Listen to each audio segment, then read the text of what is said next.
Welcome to Telugu one news. నేను మహాలక్ష్మి. ఈరోజు మనతో పాటు జనసేన వీర మహిళ సుజాత గారు ఉన్నారు. వారితో మాట్లాడదాం. నమస్తే మేడం. నమస్తే అండి. ఏపీలో రాజకీయాలు, అందులోనూ ముద్రగడ లాంటి సీనియర్ నేత చేసే రాజకీయాలు ఇప్పుడంతా చర్చించుకుంటున్నారు. పవన్ కళ్యాణ్ గారు ఆయన్ని స్వయంగా ఆహ్వానించలేదు పార్టీలోకని అలిగి, పోనీ ఇన్నేమన్నా జగన్ ఆహ్వానించారా అంటే తాడేపల్లి ప్యాలెస్కి వెళ్ళి మరి ఆయనకి సాష్టాంగ నమస్కారం చేసి పార్టీలో చేరుతున్నారు. దీన్ని ఎలా చూడొచ్చు అంటారు అసలు? అంటే ముద్రగడ గారి రాజకీయ జీవితం కానీ, ఆయన ప్రస్తుతం ఈ 5 ఏళ్ల కాలం నుంచి ఆయన ప్రవర్తిస్తున్న తీరు కానీ, ఆయన రాసే లెటర్స్ కానీ, ఇవన్నీ తీసుకుంటే ఎలా ఉందంటే రూల్స్ అన్నీ పవన్ కళ్యాణ్ గారికే, జనసేన పార్టీకే. చెప్పెళ్ళాలి, చెప్పులు వేసుకుని వెళ్ళాలి, బొట్టు పెట్టి పిలవాలి, హారతులు ఇవ్వాలి, ఇవన్నీ వచ్చేవి పవన్ కళ్యాణ్ గారి దగ్గరే. మరి ఇప్పుడు జగన్మోహన్ రెడ్డి గారు రాలేదు, ఆయన స్వయంగా కనీసం ఫోన్ చేసి పిలిపించలేదు. ఆయన రైట్ హ్యాండ్ అయిన సజ్జల రామకృష్ణారెడ్డి గారు రాలేదు. ఇంకా పోనీ వైవి సుబ్బారెడ్డి గారు, విజయసాయి రెడ్డి గారు, వీళ్ళెవరు రాలేదు. ఎవరో జగన్మోహన్ రెడ్డి గారు చెంచాలను పంపిస్తే ఈయన పెద్ద గొప్పగా కండువాలు వేసి ఆహ్వానించినట్టు స్వయంగా వైసీపీ అధినేతే వచ్చి పార్టీలోకి ఆహ్వానించినంత సంబరంగా ఎగురుకుంటూ వెళ్ళిపోయారు. అంటే ఇక్కడ మరి ఆత్మగౌరవం, ఈయన ముద్రగడ గారు ఆత్మగౌరవం ఉండాలి, పవన్ కళ్యాణ్ గారండి మనం ఆత్మగౌరవం నిలబెట్టుకోవాలండి, అదండి ఇదండి అని చెప్పిన ముద్రగడ గారు మరి ఇప్పుడు మీ ఆత్మగౌరవం ఎలా పెరిగిందని అనుకుంటున్నాం? దీనికి సమాధానం చెప్పాలి కాపు యువత అందరికీ. అంటే కేవలం రూల్స్ మొత్తం పవన్ కళ్యాణ్ గారికి, అది ఒక బూచిలాగా చూపించడానికి. అంతేకాని ఈయన మొదటి నుంచి కాపులకి రిజర్వేషన్ ఇవ్వను అని 2019 ఎలక్షన్స్ ముందు జగన్మోహన్ రెడ్డి గారు ప్రకటించినా కూడా ఆయనకే మద్దతు పలుకుతున్నారు. అంటే ఆయనకి కులం మీద ప్రేమ ఎక్కువ ఉందా, లేదంటే తన యొక్క స్వార్థం ఎక్కువ ఉందా? అది మనం అందరం ఆలోచించుకోవాలి. కొంచెం గరిట పట్టుకుని గరిటలు కొట్టడం కాదండి కులాభిమానం అంటే. కార్పొరేషన్ నిధులన్నీ కూడా ఇస్తానన్న నిధులు ఇవ్వకుండా కోత పెట్టేసి, ఇచ్చిన నిధులు కూడా వేరే పథకాలకి దారి మళ్లించేసినప్పుడు మరి ఏమైపోయింది మీ ఆత్మగౌరవం? కాపు కులస్తుల గురించి, మీ సామాజిక వర్గం గురించి మీరు ఏం పోరాడారండి? పద్మనాభం గారు, మేము ఈ సందర్భంగా మిమ్మల్ని అడుగుతున్నాం, కాపు సామాజిక వర్గం కోసం కార్పొరేషన్ నిధులు తరలించేస్తుంటే మీరు ఏమి పోరాటాలు చేశారండి? జగన్మోహన్ రెడ్డి గారికి భజన తప్ప మీరేం చేశారండి? అంటే ఆయన కూడా అంటున్నారు, చంద్రబాబు నాయుడుకి భజన తప్ప ఈయన పవన్ కళ్యాణ్ చేసింది ఏమి లేదు, కాపులందరూ ఆత్మగౌరవాన్ని తీసుకెళ్ళి చంద్రబాబు గారి వద్ద తాకట్టు పెట్టారని అంటున్నారు. దీనికి మీరేం సమాధానం చెప్తారు? ఇప్పుడు వైసీపీలోని కాపు నేతలు ఉన్నారు, వాళ్ళకి ఎంత గౌరవం ఉంది పార్టీలో? జగన్మోహన్ రెడ్డి గారి అపాయింట్మెంట్ కూడా దొరకదు. వైసీపీలో ఉన్న కాపు నేతల్ని వాళ్ళ క్రెడిబిలిటీ దెబ్బతీసేలాగా ఈ 5 సంవత్సరాలు వాళ్ళని జగన్మోహన్ రెడ్డి గారు ఉపయోగించుకున్నారు. అంటే ఆ కాపు కులస్తులతోటే పవన్ కళ్యాణ్ గారిని తిట్టించడం, గుడివాడ అమర్నాథ్ గారు గురించి కానీ, లేదంటే మన అంబటి రాంబాబు గారు, ఈ రోజు ప్రజల్లో వాళ్ళకున్న క్రెడిబిలిటీ ఏంటి, వాళ్ళకున్న వాల్యూ ఏంటి? ఈ 5 సంవత్సరాలకు ముందు వాళ్ళకు కొంచెమన్నా ప్రజల్లో, ఆ సామాజిక వర్గంలో కొంచెమన్నా మంచి పేరు ఉండేది. ఈ 5 సంవత్సరాల్లో వాళ్ళని ఉపయోగించిన తీరు, వాళ్ళ మీద వచ్చిన అలిగేషన్స్ కానీ, అంటే జగన్మోహన్ రెడ్డి గారు తన దగ్గర ఉంచుకుంటూనే వాళ్ళ యొక్క గౌరవాన్ని, స్థాయిని కిందకు దించేశారు. ఇప్పుడు వాళ్ళు వైసీపీలో ఉన్న కాపు కులస్తులు అంటే వాళ్ళకి ఏమైనా అగ్రపీఠం వేశారా? కాదు, ఓన్లీ రబ్బర్ స్టాంప్ మంత్రులు అంతే. జగన్మోహన్ రెడ్డి గారు ఏం చేయాలి, ఏం చెప్తే వీళ్ళ రబ్బర్ స్టాంప్ వేయాలి అంతే. అంతేగాని వీళ్ళకంటూ ఆత్మగౌరవం లేదు. మరి ఇప్పుడు పవన్ కళ్యాణ్ గారు తన సొంత సామాజిక వర్గ నేత, ఒక పార్టీ అధ్యక్షుడిగా ఉన్నప్పుడు ఆయన దగ్గరికి వెళ్ళడానికి మీకు ఆత్మగౌరవం అంటున్నారు టీడీపీతో అలయన్స్ పెట్టుకుంటే. మరి మీరు వెళ్ళే వైసీపీలో కాపుల్ని ముఖ్యమంత్రిని చేస్తారా? పోనీ కాపులకి వాళ్ళు ఇచ్చిన హామీలు ఎలాగో నిలబెట్టుకోలేదు, ఇప్పుడు ఏం హామీలు ఇస్తున్నారు? మీరు దేనికోసం మరి మీరు ఆత్మగౌరవం నిలబడిందని అనుకుంటున్నారు పద్మనాభం గారు? ఇది అందరికీ చెప్పాల్సిన విషయం. ఇంతకుముందు మరి ఇప్పుడు టీడీపీతో అలయన్స్ పెట్టుకున్నారు కాబట్టి కాపుల ఆత్మగౌరవాన్ని తాకట్టు పెట్టేశారు అంటున్నారు. మరి 2019 ఎలక్షన్స్ అప్పుడు జనసేన ఒంటరిగా వెళ్ళింది కదా, మరి అప్పుడు టీడీపీ తోటి ఏం పొత్తు లేదు కదా, మరి అప్పుడు జనసేన గెలుపు కోసం మీరేం చేశారండి? మీరు వచ్చి జనసేన కోసం ప్రచారం చేశారా? లేదంటే జనసేన పార్టీ ఆర్థికంగా వెనుకబడి ఉంది కాబట్టి ఆర్థిక సహాయం ఏమైనా చేశారా? కనీసం కాపు సామాజిక వర్గం వాళ్ళంతా జనసేనకే ఓటేయని కనీసం పిలిపించారండి. పద్మనాభం గారు, ఈ సందర్భంగా మిమ్మల్ని అడుగుతున్నాం, మీరేం చేశారండి? కానీ పవన్ కళ్యాణ్ గారు అనే ఒక వ్యక్తి రాష్ట్ర ప్రజల శ్రేయస్సుని దృష్టిలో పెట్టుకుని ప్రజల సంక్షేమమే ప్రధాన ఎజెండాగా తెలుగుదేశంతో కలిసి ఈ దుర్మార్గ వైసీపీ ప్రభుత్వాన్ని దించడానికి వెళ్తుంటే మాత్రం మీకు ఆత్మగౌరవాలు గుర్తొచ్చేస్తాయి, కాపు కులం గురించి బాధ వచ్చేస్తుంది. మీరు ఇన్ని రోజులు అంటే దాదాపు 1978 నుంచి అనుకుంటా ఈయన ఎమ్మెల్యేగా ఉన్నారు. మరి అదే టైంలో చంద్రబాబు నాయుడు గారు రాజకీయాల్లోకి వచ్చారు, అలాగే వైఎస్ రాజశేఖర రెడ్డి గారు వచ్చారు, ఒక 4 సంవత్సరాలు 5 సంవత్సరాల తర్వాత ఏమో కేసీఆర్ గారు కూడా వచ్చారు. మరి వాళ్ళు వెళ్ళిన స్టేజ్ ఏంటి, మీరున్న స్టేజ్ ఏంటి? అది వదిలేసేయండి. కేసీఆర్ గారు కానీ అటు వైఎస్ రాజశేఖర రెడ్డి గారు కానీ వాళ్ళ సామాజిక వర్గానికి ఎంతవరకు న్యాయం చేశారు, ఎంత తీసుకొచ్చారు పైకి? మరి మీరేం చేశారు? అదే టైంలో మీతో పాటు రాజకీయ అరంగేటం చేసిన నాయకులు వాళ్ళ కులానికి చేసింది మేలెంత, మీరు చేసింది ఎంత? ఇంకా స్టిల్ కాపు యువత మిమ్మల్ని నమ్మాలని మీరు అనుకోవడం ఎంతవరకు సమంజసం? ఇంకా వాళ్ళని మోసం చేయొద్దు దయచేసి. మీ స్వలాభాల కోసం కాపు జాతి మొత్తాన్ని మీరు మోసం చేయొద్దు. కాలం మారింది. ఇక్కడ ఒక మాట మేడం, అంటే స్వలాభం అనుకుంటే 50-60 సీట్లను అడగాల్సిన పవన్ కళ్యాణ్ గారు 24 సీట్లతో సరిపెట్టుకోవడం కూడా మరి ఆయన స్వలాభం అనుకోవచ్చా ఏంటి? స్వలాభం కావాలి అనుకుంటే 2014లో టీడీపీకి సపోర్ట్ చేసినప్పుడే ఒక ఎంపీ సీటో ఎమ్మెల్యే సీటో లేదంటే ఎమ్మెల్సీగా వచ్చి మంత్రి పదవో ఏదో ఒకటి అడిగేవాళ్ళు.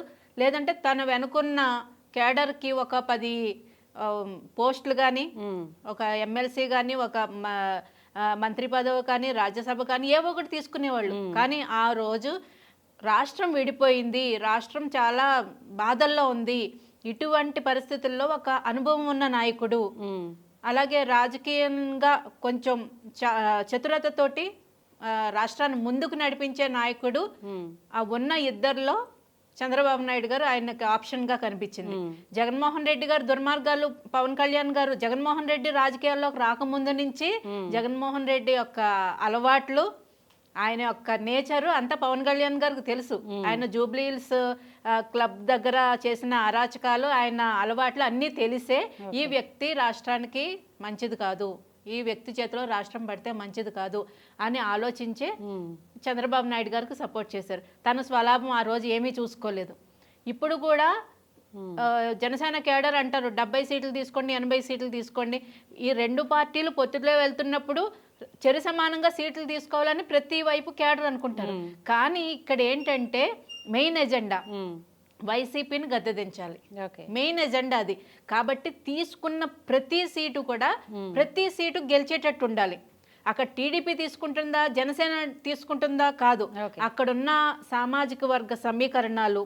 అలాగే ఈరోజు జగన్మోహన్ రెడ్డి విపరీతంగా విచ్చలవిడిగా దేశంలోనే ఇప్పటి వరకు ఎక్కడ జరగలే అంత కాస్ట్లీ ఎలక్షన్స్ మనకి రాబోయే ఏపీలో జరగబోతున్నాయి. అంటే విచ్చలవిడిగా ఈ 5 సంవత్సరాలు దోచిన డబ్బు అంతా విచ్చలవిడిగా ఎలక్షన్స్ లో పంచబోతున్నారు. దాన్ని తట్టుకునే ఆర్థిక బలం, అక్కడున్న సామాజిక సమీకరణాలు అవన్నీ క్రోడీకరించి ఖచ్చితంగా ఈ సీటు గెలిచే తీరాలి. ప్రతి సీటు కూడా 175 సీట్లో కూడా ప్రతి సీటు మనం కొట్టే తీరాలి అన్న ఈక్వేషన్స్ లో వెళ్తున్నారు తప్ప 20 తీసుకున్నామా 30 తీసుకున్నామా ఇలా కాదండి. ఈ సమీకరణాలు తీసుకుని, ఈ లెక్కలు తీసుకుని ఎటువైపు చేసినా ఈ ప్రభుత్వాన్ని దించేయాల్సిందే. అదే టార్గెట్ గా చేసుకుని ఇటు చంద్రబాబు నాయుడు గారు కానీ పవన్ కళ్యాణ్ గారు కానీ ముందుకు వెళ్తున్నారు.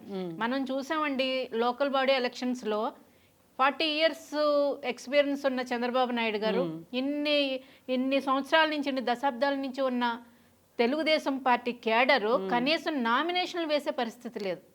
లోకల్ బాడీ ఎలక్షన్స్లో నామినేషన్ వేయడానికి అంత రౌడీజం చేశారు, అంత గొండాయిజం చేశారు. మీకు గుర్తుండే ఉంటుంది, కారులోకి తీసుకెళ్లి రాడ్డు తీసుకెళ్లి కొట్టిన సంఘటన కూడా మనం చూసాం. అంటే ఈ జగన్మోహన్ రెడ్డి మళ్ళీ గెలిస్తే కనుక ఇంకా ప్రజాస్వామ్యం అన్నది మొత్తం కూని అయిపోతుంది. ఎవరు ఎలక్షన్స్ ఏదో పేరుకి జరుగుతాయి తప్ప నామినేషన్లు కూడా వేయడానికి ఎవ్వరు ముందుకు రారు. అంత ఘోరంగా అణిచివేతలు ఉంటాయి. కాబట్టి ఎటు అయినా కూడా రాష్ట్ర శ్రేయస్సే కానీ, ఏ పార్టీ బతకాలన్నా కానీ, కనీసం ఒక ప్రభుత్వాన్ని ప్రశ్నించే గొంతు బతకాలన్నా కానీ ఇప్పుడు వైసీపీ దిగిపోవాల్సిందే ఎట్టి పరిస్థితుల్లోనే. ఇప్పుడు సీట్లు ఓట్లు లెక్కలు కాదండి, ఖచ్చితంగా వైసీపీ బై బై వైసీపీ అవ్వాల్సిందే, వైసీపీ దిగిపోవాల్సిందే. ఓకే, అంటే ఇప్పటి వరకు అంటే టీడీపీ జనసేన పొత్తుగా వెళ్ళాయి, ఇప్పుడు కొత్తగా బీజేపీ వచ్చి చేరింది. మరి బీజేపీ వల్ల జనసేనకి ఏమైనా ప్రాధాన్యత తగ్గుతుంది అనుకుంటున్నారా? మీరు ఏమనుకుంటున్నారు? అసలు లేదండి, అసలు బీజేపీ టీడీపీతో కలవనని మొండిపట్టుకేసుకుని కూర్చుంది 5 సంవత్సరాల నుంచి. ప్రభుత్వ వ్యతిరేక ఓటును చీలనివ్వను అని 2 సంవత్సరాల క్రితం జనసేన ఆవిర్భావ సభ జరిగింది ఇప్పటంలో. ఆ రోజు పవన్ కళ్యాణ్ గారు ప్రకటించారు, ప్రభుత్వ వ్యతిరేక ఓటును చీలనివ్వను. ఆ రోజు నుంచే వైసీపీకి నిద్ర లేదు, కాళరాత్రులే వాళ్ళకి. ఎందుకంటే ప్రభుత్వ వ్యతిరేక ఓటు చీల్తేనే వాళ్ళు మళ్ళీ గెలుస్తారు. చీలకుండా ఇప్పుడు 2019 ఎలక్షన్స్ తీసుకుంటే ప్రతి చోట ఆల్మోస్ట్ 130 పైగా నియోజకవర్గాల్లో గెలిచిన ఓట్లు తేడా ఎంత అంటే 5,000, 2,000, 3,000. అంటే ఒక గాజువాకలో తీసుకున్న, భీమవరంలో తీసుకున్న, అదే కాదు మొత్తం రాష్ట్రం మొత్తం. ఓకే, సో ఈ 2 కలిసినాయి అంటే ఖచ్చితంగా వాళ్ళు ఓడిపోతారు. వాళ్ళకి అర్థమైపోయింది అప్పటి నుంచి కొంచెం బయటకు వచ్చి గట్టిగా మాట్లాడి పవన్ కళ్యాణ్ గారిని, చంద్రబాబు నాయుడు గారిని విపరీతంగా విమర్శించారు. రోజా కానీ, అంబటి రాంబాబు కానీ, వీళ్ళందరూ తగ్గారు. ఎందుకంటే వాళ్ళకి అర్థమైంది ఇది పెద్ద మూవ్, ఇది మనం ఓడిపోబోతున్నాం అని అర్థమైంది. వాళ్ళకి తెలిసిపోయింది. ప్లస్ దానికి అడిషనల్ గా వాళ్ళు సర్వేలు చేయించుకున్నారు. ఆ సర్వేల్లో కూడా వాళ్ళకి ఏం రిజల్ట్ అస్సలు ఏం బాగాలేదు. 30 నుంచి 35, 40 సీట్లు వస్తాయని సర్వేలు వచ్చినాయి. 3-4 సర్వేలు చేయించారు. అతన్ని 2019 ఎలక్షన్స్ లో పనిచేసిన, వైసీపీకి పనిచేసిన ప్రశాంత్ కిషోర్, ఆయన కూడా లూజింగ్ బిగ్ అని చెప్పి మొన్ననే మనకి ఒక ఇంటర్వ్యూలో ఇచ్చారు, లాసింగ్ బిగ్ అని. సో మనకి ఏంటంటే వాళ్ళు చేసుకున్న సర్వేలు బయటికి మేకపోదు గాంభీర్యంలాగా మమ్మల్ని ఎవరు ఆపేది, సిద్ధం అన్నిటికీ సిద్ధం అంటున్నారు. సిద్ధం కాదురా బద్దం, ఈసారి నువ్వు ఇంటికి పోబోతున్నావు. అంతేనా? అంతే, ఖచ్చితంగా ఇంటికి పోబోతున్నారు. అవి ఏమంటారు, భయంతో అరిచే అరుపులు, అది ధైర్యంతో అరిచే మాటలు కాదు, భయంతో పెట్టే కేకలు అనమాట. కేకలు. ఓకే, మరి ఈసారి పవన్ కళ్యాణ్ గారి ద్వారా కాపుల కళలు ఏ మేరకు నెరవేరబోతున్నాయి? ఖచ్చితంగా ఇంతకుముందు కూడా చంద్రబాబు నాయుడు గారు కాపులకు రిజర్వేషన్లు ఇస్తానని చెప్పారు. సో దాంతోపాటు అన్ని సామాజిక వర్గాలకి, నాట్ ఓన్లీ కాపులు, అన్ని సామాజిక వర్గాలకి సమన్యాయం జరిగేటట్టు రాష్ట్రానికి ముఖ్యంగా పరిశ్రమలు, పెట్టుబడులు, ఉపాధి అవకాశాలు, అలాగే చాలా ప్రభుత్వ ఉద్యోగాలు ఖాళీగా భర్తీ చేయాల్సినవి ఉన్నాయి, అవన్నీ భర్తీ చేస్తూ డిఎస్సి నోటిఫికేషన్లు ఇవన్నీ ఇస్తూ ఫీజు రియంబర్స్మెంట్లు ఇవన్నీ ఇస్తే ఖచ్చితంగా ప్రజలకి ఏంటంటేనండి, పప్పు బెల్లాలు తాయిలాలు ఎంతవరకు ఒక్క స్థాయి వరకే కావాలి.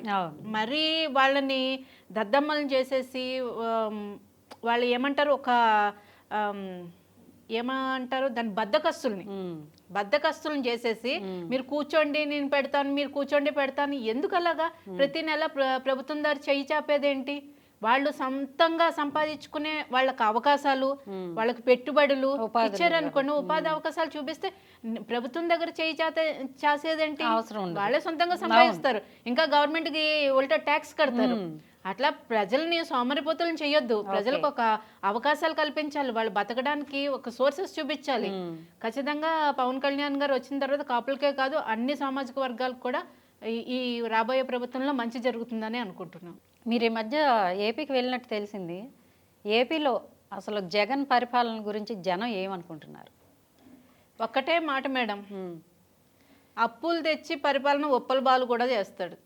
నువ్వు చేసేదేంటి? ఉప్పల బాలు కూడా చేసేస్తాడు. ఉప్పల బాలు కూడా అప్పులు తెచ్చి పరిపాలన చేయయ్యా అంటే కూర్చుంటాడు, సీఎం సీట్ మీద కూర్చుంటాడు, చేస్తాడు. నువ్వు చేసేదేంటి?